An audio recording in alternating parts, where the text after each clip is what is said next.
Welcome to first academy. आप देख रहे हैं CSS की क्लास 15 और आज हम बात करेंगे CSS के अंदर बॉक्स मॉडल के बारे में और साथ हम देखेंगे एक प्रॉब्लम और फिर देखेंगे उस प्रॉब्लम का सोल्यूशन क्या है। तो यहाँ पे आप देख रहे हैं मेरे पास दो डिव हैं और ये है इनकी CSS। ये मेरे पास है div 1 और ये है div 2 और इनके ऊपर मैंने की हुई है CSS अप्लाई और इनकी जो विड्थ है दोनों की वो सेम है, ठीक है, 800 पिक्सल और 800 पिक्सल। और यहाँ भी आप देख रहे होंगे जो इनकी विड्थ है वो सेम है और जो इनकी हाइट है वो ऑटो के ऊपर है, ठीक है। अब यहाँ पर मैं आपको ना यहाँ से करता हूँ राइट क्लिक, यहाँ से मैंने इसको किया इंस्पेक्ट, यहाँ में कीबोर्ड के ऊपर आता है F12, उसके ऊपर भी कर सकता हूँ क्लिक और यहाँ पे मैंने इसके ऊपर किया क्लिक और जैसे ही मैं अपने माउस का कर्सर इसके पहले डिव के ऊपर लाकर होवर करूंगा तो आप देख रहे होंगे कि यहाँ पर आपको कुछ प्रॉपर्टीज शो कर रहा है। फॉर एग्जाम्पल यहाँ लिखा हुआ है 800 मल्टीप्लाई 90। इसका मतलब है कि जो मेरा डिव है जिसके ऊपर भी मैंने माउस को होवर किया हुआ है इसकी जो विड्थ है वो 800 है और जो इसकी हाइट है वो है 90। तो बेसिकली जो है ना विड्थ वो तो हमने खुद दी है 800, लेकिन जो इसकी हाइट है वो ऑटो है, ठीक है। और इसके बाद अगर मैं दूसरे के ऊपर करता हूँ होवर तो ये भी इस वक्त 800 है और जिसकी हाइट है वो है ऑटो मतलब 90 है फिलहाल, ठीक है। ठीक है, यहां से मैं आता हूं वापस और अब यहां मैं क्या करता हूं कि मैं इसके ऊपर करता हूं अप्लाई बॉर्डर। मैं यहां से करता हूं इसको क्रॉस, ठीक है। मैंने ये जो मेरा डे है ना डिव सेकंड वाला, इसके ऊपर यहां मैंने दिया बॉर्डर, इसको और बॉर्डर दूंगा इसको मैं चारों साइडों के ऊपर और यहां मैंने फॉर एग्जांपल लिखा 10 पिक्सल का बॉर्डर सॉलिड और ब्लू होना चाहिए, ठीक है। और मैंने यहां से इसको दे दी पैडिंग और पैडिंग मैंने कहा कि फॉर एग्जांपल होनी चाहिए 15 पिक्सल चारों साइडों से, ठीक है। मैं यहाँ पर आया, इसको मैंने किया रिफ्रेश। अभी यहाँ पर आप देखें कि यहाँ पर क्या प्रॉब्लम है। तो बेसिकली यहाँ पर जो प्रॉब्लम है वो ये है कि जैसे ही मैंने हमारे इस सेकंड डिव के ऊपर पैडिंग और बॉर्डर को अप्लाई किया तो हमारा जो डिव है इसकी हाइट भी ज्यादा हो गई है और इसकी जो है ना विड्थ भी ज्यादा हो गई है। तो ऐसा होना नहीं चाहिए था, ठीक है। अगर मैं यहाँ पे करता हूँ फॉर एग्जाम्पल इंस्पेक्ट के ऊपर क्लिक और मैं दोबारा इसके ऊपर करता हूँ क्लिक, जैसे ही मैं माउस का कर्सर इसके ऊपर लाऊंगा तो ये तो है पहले वाला जो मेरा डिव है वो तो 800 ही है और जो मेरा दूसरे वाला है वो ज्यादा है, ठीक है। और अगर मैं इसके ऊपर यहां से करता हूं क्लिक तो यहाँ पे आप देख रहे होंगे आपके सामने है एक बॉक्स। तो यहाँ पर आप देख रहे होंगे यहाँ पर ये शो कर रहा है कि 800 जिसकी विड्थ है, साइडों के ऊपर पैडिंग भी है 15 पिक्सल की और साइडों के ऊपर 10 पिक्सल का बॉर्डर भी है। तो बेसिकली इसी को बोलते हैं बॉक्स मॉडल और इसके बारे में भी हम बात करते हैं डिटेल और बाद में हम ये देखेंगे कि ये जो प्रॉब्लम है मतलब जैसे हमने पैडिंग और बॉर्डर को अप्लाई किया तो विड्थ ज्यादा हो गई है, हालांकि यहाँ पे विड्थ 800 है तो जो विड्थ है तो उसको 800 ही होना चाहिए था, लेकिन विड्थ और हाइट जो है वो ज्यादा हो गई है। तो इसको हम कम कैसे करेंगे, मतलब हम इसको 800 के ऊपर कैसे लेके आएंगे, उससे पहले हम ये समझते हैं कि बॉक्स मॉडल क्या होता है। ओके, तो यहाँ पे आप देख रहे हैं एक यहाँ पर बॉक्स बना हुआ है, बेसिकली इसी को बोलते हैं बॉक्स मॉडल। तो बेसिकली होता यह है कि जब भी आप CSS के अंदर कोई भी टैग यूज करते हैं, जब भी आप कुछ लिखते हैं तो एक बॉक्स की तरह काम करता है। तो बेसिकली वो जो बॉक्स होता है उस बॉक्स में 4 चीजें होती हैं। पहला होता है कंटेंट, मतलब जो भी आप लिखते हैं या कोई वीडियो है या कोई इमेज है। उसके बाद होती है पैडिंग, उसके बाद होता है बॉर्डर और उसके बाद होता है मार्जिन। इन 4 चीजों को जब आपस में हम जोड़ते हैं तो ये बनता है एक बॉक्स और CSS के अंदर इसको बोलते हैं बॉक्स मॉडल, ठीक है। तो यहाँ पे आप देख रहे हैं सबसे पहले कंटेंट है, कंटेंट के बाद यहाँ पैडिंग है, पैडिंग के बाद यहाँ बॉर्डर है, बॉर्डर के बाहर यहाँ है मार्जिन। ये चारों चीजें जो हैं ये मिलकर बनाती हैं एक बॉक्स। और आपको पता है CSS के अंदर हर जो है ना टैग वो एक बॉक्स ही होता है, ठीक है। तो बेसिकली यहाँ हमने देखना ये है कि जब हमने अपने उस डिव के ऊपर पैडिंग को और बॉर्डर को अप्लाई किया तो उसकी विड्थ ज्यादा क्यों हो गई। तो उसका जो जवाब है वो ये है कि जब भी आप CSS के अंदर विड्थ प्रॉपर्टी को या हाइट प्रॉपर्टी को यूज करते हैं तो बेसिकली वो जो है ना प्रॉपर्टी वो होती है अप्लाई इस कंटेंट के ऊपर, ठीक है। वो सिर्फ इस कंटेंट के ऊपर होती है अप्लाई, वो पैडिंग बॉर्डर के ऊपर अप्लाई नहीं होती, ठीक है। फॉर एग्जांपल मेरे पास यहाँ पे एक डिव है या कोई आपसे मिले हेडिंग है फास्ट अकेडमी के नाम से और उसके साइडों के ऊपर एक बॉर्डर है और एक पैडिंग भी यहाँ पर है चारों साइडों के ऊपर। तो जब भी मैं CSS के अंदर इसके ऊपर विड्थ या हाइट को अप्लाई करूंगा तो बेसिकली होता यह है कि जो विड्थ है ना वो मिलती है सिर्फ इस टेक्स्ट को या इस कंटेंट को जो मैंने लिखा हुआ है, विड्थ सिर्फ उसको मिलती है, ठीक है। और अगर मैं करूंगा अप्लाई फॉर एग्जांपल हाइट तो हाइट भी मिलेगी उस कंटेंट को जो मैंने यहां लिखा हुआ है या फॉर एग्जांपल इमेज है, ठीक है। तो हाइट विड्थ सिर्फ उस कंटेंट को मिलती है, वो बॉर्डर पैडिंग को नहीं मिलती, ठीक है। तो आप ये चाहते हैं कि जब भी आप CSS अप्लाई करें तो वो अप्लाई हो बॉर्डर के ऊपर भी पैडिंग के ऊपर भी। तो हम देखेंगे अभी थोड़ी देर बाद। ठीक है, तो अब हम यहाँ पे ये देखते हैं कि जब भी आप CSS के अंदर पैडिंग को और बॉर्डर को अप्लाई करते हैं तो होता क्या है बेसिकली। तो फॉर एग्जांपल सबसे पहले आपने की apply width. For example CSS में जाके आपने लिखा विड्थ 800 पिक्सल, जैसे मैंने अभी आपको शो भी करवाया था, तो वो तो मिलती है कंटेंट को फास्टअप अकेडमी को। ठीक है, उसके बाद उसके ऊपर आपने क्या किया, आपने उसको दी फॉर एग्जांपल लेफ्ट पैडिंग।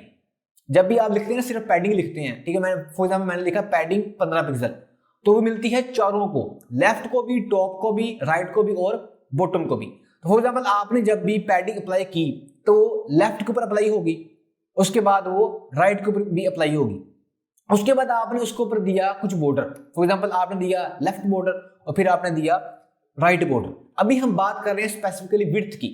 अब यहां पे हम ये समझेंगे कि विड्थ ज्यादा क्यों हुई थी। तो बेसिकली जब मैंने आपको पहले बताया कि जब आप विड्थ अप्लाई करते हैं तो वो सिर्फ होती है अप्लाई कंटेंट के ऊपर, फास्टअप अकेडमी के ऊपर। ठीक है, लेकिन जब आप उसके बाद उसको देते हैं पैडिंग और देते हैं उसको बॉर्डर, तो जितने पिक्सल पैडिंग और जितने पिक्सल बॉर्डर आप देते हैं वो भी ऐड होता है उस विड्थ के अंदर जो हमने दी होती है। फॉर एग्जांपल आपने दी है विड्थ 800 पिक्सल, ठीक है, और जब आपने उसके ऊपर की अप्लाई पैडिंग, तो फॉर एग्जांपल आपने दी है वो 15 पिक्सल, तो पैडिंग जो है वो 15 पिक्सल आएगी लेफ्ट से भी और 15 पिक्सल आएगी राइट से भी। उसके बाद आपने उसके ऊपर की अप्लाई फॉर एग्जांपल बॉर्डर, तो बॉर्डर आपने फॉर एग्जांपल उसको दिया है 10 पिक्सल, तो बॉर्डर आएगा लेफ्ट से भी और राइट से भी। ठीक है, अब ये जो टोटल है ना, टोटल ये जब आप इनको ऐड करेंगे तो ये बनेगा, टोटल जो बनेगी विड्थ वो बनेगी 850 पिक्सल। अब ये जो 850 पिक्सल विड्थ बनी है, ये बनी है पूरे बॉक्स की, पूरे बॉक्स की। उस बॉक्स में क्या है, उस बॉक्स में आपका कंटेंट है, उसके बाद पैडिंग है, उसके बाद है बॉर्डर। मार्जिन को हम इसके अंदर ऐड नहीं करते। ठीक है, तो जब बेसिकली जब आप दे रहे थे विड्थ तो वो आप दे रहे थे सिर्फ कंटेंट को। ठीक है, लेकिन जब आप उसके ऊपर करेंगे अप्लाई पैडिंग और बॉर्डर, तो वो आपकी विड्थ में ऐड हो जाएगी और जो उससे टोटल विड्थ आएगी वो होगी 850 फॉर एग्जांपल। तो बेसिकली जो आपको मैंने दिखाया था सेकंड डिव, उसकी जो विड्थ है वो 850 है। बेसिकली आपने तो 800 ही दी थी, लेकिन जब आपने बाद में उसको पैडिंग और बॉर्डर को अप्लाई किया तो जो उसकी विड्थ है वो ज्यादा होगी। वो ज्यादा कैसी हुई, अभी मैंने आपको बताया है कि उसके अंदर ऐड हुआ लेफ्ट बॉर्डर, उसके अंदर लेफ्ट पैडिंग जो विड्थ आपने दी थी, उसके बाद राइट पैडिंग और राइट बॉर्डर। तो ऐसे करके आपकी जो विड्थ है वो ज्यादा हुई है। ठीक है, अब विड्थ का क्या सोल्यूशन है वो भी हम देखेंगे, लेकिन अभी आपको समझा रहा हूं कि विड्थ ज्यादा आपकी क्यों हुई है, और यही है बॉक्स मॉडल। ठीक है, अब उसके बाद हम ये देखते हैं कि यहां पर जो टोटल विड्थ है वो मैंने अभी आपको बता दिया कि जब भी आपने किसी भी एलिमेंट की या किसी भी बॉक्स की टोटल विड्थ को कैलकुलेट करना है तो आपने ऐड करनी है 5 चीजें। पहली विड्थ जो आपने खुद दी थी कंटेंट को, उसके बाद left border, left padding, right padding और राइट बॉर्डर। जब आप इन पांचों को ऐड करेंगे तो टोटल विड्थ आएगी वो आपके सामने होगी। इसी तरह से होती है हाइट। तो हाइट में क्या क्या होता है, हाइट में सबसे पहले कंटेंट हाइट जो आपने हाइट दी थी। ठीक है, उसके बाद उसके अंदर ऐड होगी टॉप से पैडिंग, बॉटम से पैडिंग, टॉप से बॉर्डर और बॉटम से बॉर्डर। तो जब आप इन 5 चीजों को ऐड करेंगे तो आपकी हाइट बनेगी पूरे बॉक्स की।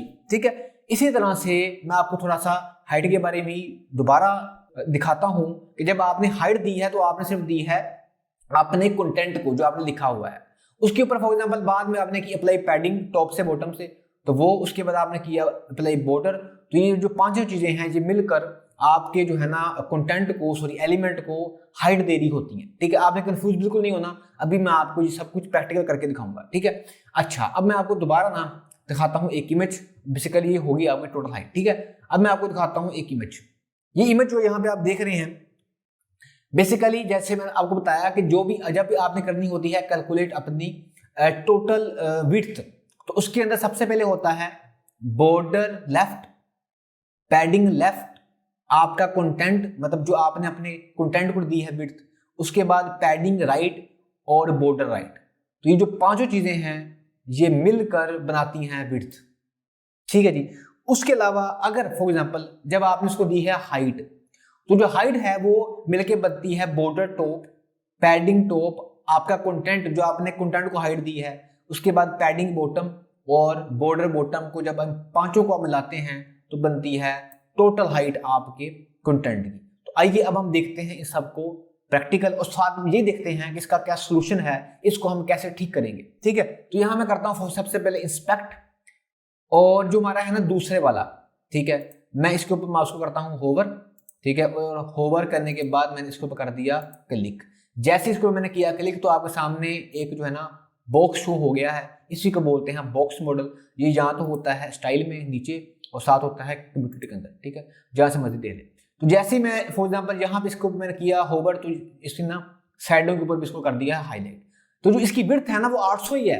जहाँ पे आप देख रहे होंगे कि विड्थ जो आपने दी थी वो तो 800 ही है, लेकिन साइडों पे है 15 पिक्सल की पैडिंग, लेफ्ट से भी और राइट से भी। उसके बाद 10 पिक्सल का बॉर्डर लेफ्ट से भी और राइट से भी। तो 10 जमा 15 जमा 800 जमा 15 जमा 10 ये बनता है 850। तो जब आप 5 चीजें जो मैंने आपको यहाँ पर सबसे पहले स्टार्ट में दिखाई थी कि लेफ्ट बॉर्डर, लेफ्ट पैडिंग, उसके बाद विड्थ जो आपने खुद दी है, उसके बाद राइट पैडिंग और राइट बॉर्डर, ये पांचों चीजें मिलकर बनाती हैं आपकी टोटल विड्थ।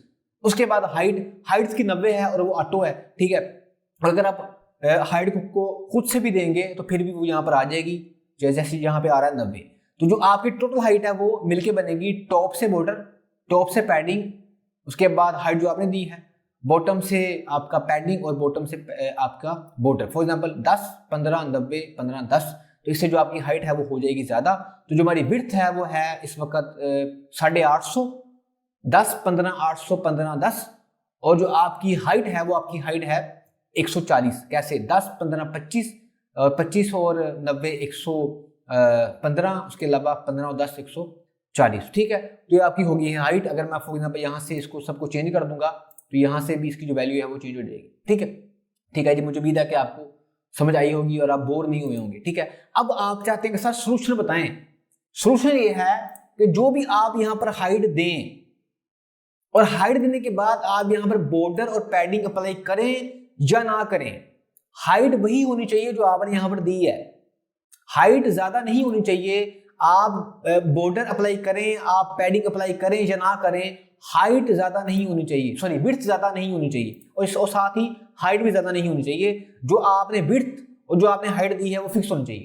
तो इसका क्या सोल्यूशन है तो मैं आपको बता देता हूं। आपने यहां लिखना है सबसे पहले बॉक्स साइजिंग, और उसकी वैल्यू आपने देनी है बॉर्डर बॉक्स। जैसे यहां पर आके मैं करूंगा रिफ्रेश, तो आप देखेंगे एक मैजिक ये होगा कि दोनों जो है ना हमारे डिव, उनकी विड्थ सेम हो जाएगी। कैसा देखा आपने? अब यहाँ पे आप सोचेंगे सर आपने पैडिंग भी दी है, बॉर्डर भी दिया है, लेकिन फिर भी हमारी विड्थ सेम कैसे हो सकती है? तो बेसिकली इसने किया क्या है कि जो हमने दी थी ना विड्थ कंटेंट को, इसने उसको कर दी है श्रिंक। मतलब जब इसको लिखने के बाद बॉक्स साइजिंग, बॉर्डर बॉक्स लिखने के बाद जब यहाँ पर आप विड्थ देंगे तो या जब आप देंगे हाइट, तो वो हाइट या विड्थ सिर्फ इस कंटेंट को नहीं मिलेगी, वो सबको मिलेगी एक साथ, इस पूरे के पूरे एलिमेंट को, ठीक है।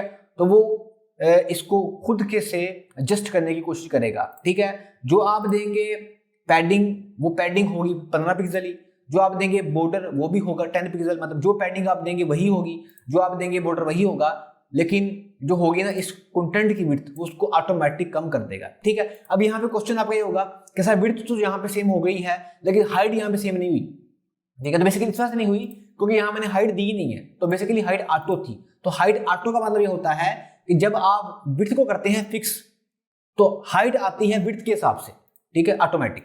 लेकिन मैं चाहता हूं कि मैंने हाइट भी देनी है, तो फॉर एग्जांपल मैंने यहां पर दे दी हाइट अपने दूसरे डिव को, फॉर एग्जांपल 100 पिक्सल, ठीक है, या फॉर एग्जांपल मैं दे देता हूं 90 पिक्सल, मैंने इसको कर दिया है फिक्स। और जो मेरा दूसरा डिव है फॉर एग्जांपल इसको मैं दे देता हूं हाइट 90 पिक्सल, इसको मैंने कर दिया फिक्स। अब ये जो हमारा है ना बॉक्स साइज, सॉरी विड्थ और हाइट काम करेगी तब जब आप बॉक्स साइजिंग बॉर्डर बॉक्स लिखेंगे, ठीक है। अगर आप इसको नहीं लिखेंगे तो विड्थ और हाइट से मिलेगी कंटेंट को। मैं यहाँ पर ऐश को मैंने किया रिफ्रेश, अभी यहाँ पे आप देखें कि जो हाइट है वो भी सेम हो गई है, हमारा टेक्स्ट कर गया है ओवरफ्लो, लेकिन हाइट सेम ही है। फिर भी जो हाइट मिली है इस पहले डिव को वही हाइट है उस सेकेंड डिव के पास, तो लेकिन अगर कर रहा है ओवरफ्लो तो यहाँ पे आप लिख दें ओवरफ्लो ऑटो। ये मैंने आपको लास्ट क्लास में समझा दिया था। मैं यहाँ पर इसको मैंने किया रिफ्रेश, अभी आप देखें कि हमारी हाइट भी सेम है और हमारी जो विड्थ है वो भी सेम है। अगर मैं फॉर एग्जाम्पल अगर मैं यहाँ पर विड्थ को या हाइट को करता हूँ ज़्यादा, फॉर एग्जाम्पल यहाँ मैंने कर दिया विड्थ को 850 और यहाँ भी मैंने कर दिया विड्थ को 850, ठीक है। तो आप देखेंगे कि विड्थ फिर भी दोनों की सेम रहेगी, देखा आपने। और अगर मैं यहाँ पे फॉर एग्जाम्पल विड्थ को नहीं छेड़ता, वापस आओ, विड्थ को यहाँ में नहीं छेड़ता फॉर एग्जाम्पल, और अगर मैं पैडिंग या बॉर्डर करता हूँ ज़्यादा, फॉर एग्जाम्पल मैंने यहाँ बॉर्डर कर दिया 20 पिक्सल, तो आप देखेंगे कि विड्थ फिर भी ज़्यादा नहीं होगी। कैसा? विड्थ उतनी है, ठीक है। और इसने जो है ना खुद को किया है एडजस्ट। मुझे उम्मीद है कि आपको यहाँ तक मेरी बात समझ में आ रही होगी। इतना जो है ना ये बोरिंग टॉपिक नहीं था। कभी कभार हम बॉक्स साइजिंग बॉर्डर बॉक्स को यूज करते हैं, कभी कभार हम यूज नहीं करते। अब दोबारा करता हूँ रिपीट कि जब आप बॉक्स साइजिंग बॉर्डर बॉक्स की प्रॉपर्टी यहाँ अप्लाई करेंगे तो जो भी आप विड्थ और हाइट यहाँ पर लिखेंगे वो मिलेगी पूरे बॉक्स को। उस बॉक्स में क्या है? पैडिंग भी है, बॉर्डर भी है और आपका कंटेंट भी है। मार्जिन को हम इसके अंदर ऐड नहीं करते, ठीक है। जब आप इसको यहाँ पर नहीं लिखेंगे तो जो भी आप विड्थ और हाइट यहाँ लिखेंगे वो सर मिलेगी कंटेंट को। कंटेंट ये वाला कंटेंट या इमेज या वीडियो, ठीक है, कुछ भी हो सकता है, ठीक है जी। तो ये हमने यहाँ पे सीख लिया है। ओके, अब लास्ट में हम यहाँ पे समझते हैं मार्जिन कोलैप्स क्या होता है और देखते हैं कि उसको हम यूज क्यों करते हैं। तो जहाँ से ना इसको मैं कर देता हूँ फॉर एग्जाम्पल अनडू जल्दी से, और ताकि मैं आपको समझाऊं कि मार्जिन कोलैप्स क्या होता है। मैं यहाँ पर आया, इसको मैंने किया रिफ्रेश, ये आ गया है अपनी पहली वाली हार्ट के अंदर, ठीक है। मैं यहाँ पर आया और यहाँ मैंने इसके लिखा हुआ था बियर टैग, उसको यहाँ से कर देता हूँ मैं रिमूव। मैं यहाँ पर आया, ठीक है जी। अब मैं क्या करता हूँ, ये जो हमारा है ना पहला डिव, इसको मैं देता हूँ मार्जिन नीचे से। मैंने यहाँ लिखा मार्जिन बॉटम और फॉर एग्जाम्पल इसको मैंने कह दिया 25 पिक्सल, ठीक है। और जो हमारा दूसरा डिव है इसको मैंने मार्जिन देता हूँ मैं ऊपर से, मार्जिन टॉप, उसको फॉर एग्जाम्पल मैंने कह दिया 20 पिक्सल, ठीक है। मैं यहाँ पर आया, इसको मैंने किया रिफ्रेश, अब यहाँ पर मार्जिन आ गया है। अब ये जो मेरा डिव था इसको मैंने दिया था मार्जिन नीचे से 25 पिक्सल, और ये जो मेरा डिव है इसको मैंने दिया मार्जिन ऊपर से 20 पिक्सल। तो ये सेंटर में ये जो आप गैप देख रहे हैं ये टोटल होना चाहिए 45 pixel. 25 pixel plus 20 pixel is equal to 45 pixel, ठीक है। क्योंकि ये है 25 पिक्सल का मार्जिन नीचे से और ऊपर से 20 पिक्सल का मार्जिन, तो ये गैप जो यहाँ पे जो आप देख रहे हैं यह मार्जिन होना चाहिए 45 पिक्सल का। तो मेरा आपसे क्वेश्चन है कि क्या ये 45 पिक्सल का है या नहीं है? नहीं है। ये जो मार्जिन है ये 45 पिक्सल का नहीं है। तो क्यों नहीं है? होना तो चाहिए। जब हमने कहा है कि बॉटम से मार्जिन 25 पिक्सल और टॉप से मार्जिन 20 पिक्सल, तो यहाँ पर सेंटर में जो मार्जिन है वो 45 पिक्सल आना चाहिए था, ठीक है। नहीं, लेकिन यहाँ पर नहीं आ रहा। क्यों नहीं आ रहा? क्योंकि जब भी आप ऐसे मार्जिन देंगे तो एक मार्जिन दूसरे मार्जिन के साथ हो जाता है कोलैप्स। मतलब दोनों मार्जिन एक दूसरे के साथ जब टकराते हैं तो इसको बोलते हैं मार्जिन कोलैप्स। तो बेसिकली यहाँ पे होता क्या है कि आपका जो है वेब ब्राउज़र जब भी मार्जिन आपस में कोलैप्स करते हैं तो आपका वेब ब्राउज़र क्या करता है कि वो इन दोनों को एक साथ मार्जिन नहीं देता।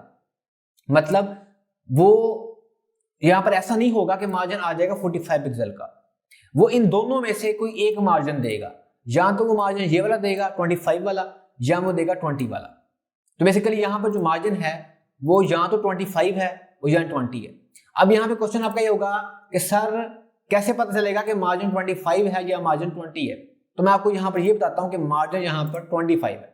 अब यहाँ पे आप कहेंगे सर वो आपको कैसे पता, मार्जिन 20 भी तो हो सकता है। तो बेसिकली होता यह है कि जब भी दो मार्जिन आपस में कोलैप्स करते हैं तो जो होता है वेब ब्राउज़र वो मार्जिन देता है जिसकी वैल्यू होती है बड़ी। तो इस वक्त 25 बड़ा है तो यहाँ पर जो मार्जिन है वो है 25 का, ठीक है। तो इसलिए यहाँ पे जो मार्जिन है वो सिर्फ 25 का है, 45 का नहीं है, टोटल नहीं है। मतलब मार्जिन को ऐड यहाँ पर नहीं किया गया, मार्जिन सिर्फ 25 का ही है। मैं यहाँ पर आपको दिखा भी देता हूँ। यहाँ मैं किया इंस्पेक्ट और मैंने इसको यहाँ से, अगर मैं पहले को ऊपर करता हूँ होवर, तो यहाँ पे आप देख रहे होंगे नीचे ये जो आपको शो कर रहा है येलो या ग्रीन कलर का गैप के अंदर कलर, यहाँ पर मार्जिन है 25 पिक्सल का। और अगर मैं नीचे वाले के ऊपर आता हूँ तो बेसिकली इसको मैंने मार्जिन दिया था 20 पिक्सल का, तो ये भी आपको शो कर रहा है। तो इस वक्त जो मार्जिन है वो है 25 पिक्सल का, ठीक है। अगर इसके ऊपर मैं करता हूँ क्लिक तो यहाँ पे आप देख रहे होंगे कि यहाँ पे कह रहा है 25 पिक्सल का मार्जिन आ रहा है। अब क्वेश्चन आपका यहाँ पे होगा कि सर अगर दोनों मार्जिन हम सेम कर दें, मतलब यहाँ भी 25 यहाँ भी 25, तो ये तो आपको पता ही है कि यहाँ मार्जिन अब 50 का तो नहीं आएगा, ठीक है। यहाँ तो ये वाला आएगा तो यहाँ भी तो ये वाला आएगा। तो सारी बात है दोनों वैल्यू सेम है तो वो इनमें से किसी एक को भी मार्जिन दे देगा, मतलब यहाँ तो ये दे देगा, यहाँ ये दे देगा, तो इस वक्त जो मार्जिन है वो 25 का ही है। ठीक है, तो ये तो आपको समझ में आ गया कि जब भी मार्जिन आपस में कोलैप्स होंगे तो जो वैल्यू होगी वो किसी एक को मिलेगी और उसको मिलेगी जिसकी वैल्यू ज़्यादा बड़ी होगी। ओके, तो आज हमने ये सीखा कि बॉक्स मॉडल क्या होता है, और साथ हमने देखी एक प्रॉब्लम, और फिर हमने देखा उस प्रॉब्लम का सोल्यूशन, और लास्ट में हमने ये देखा कि मार्जिन कोलैप्स क्या होता है। तो मुझे उम्मीद है कि आपको क्लास में आई होगी। बेसिकली आज की जो क्लास थी वो थोड़ी सी कन्फ्यूजिंग शायद थी, मैंने कोशिश तो बहुत की है कि मैं आपको समझा सकूं, तो आपका ये काम है कि आप इसको बार बार देखें ताकि आपको अच्छी तरह समझ में आ जाए मेरी बात। तो आज के इतना ही, अपना ख्याल रखिएगा और अपने इस चैनल का भी। मिलते हैं CSS की क्लास 16 के अंदर। CSS की प्रीवियस क्लास देखने के लिए लेफ्ट वाली वीडियो पर क्लिक करें और CSS की नेक्स्ट क्लास देखने के लिए राइट वाली वीडियो पर क्लिक करें।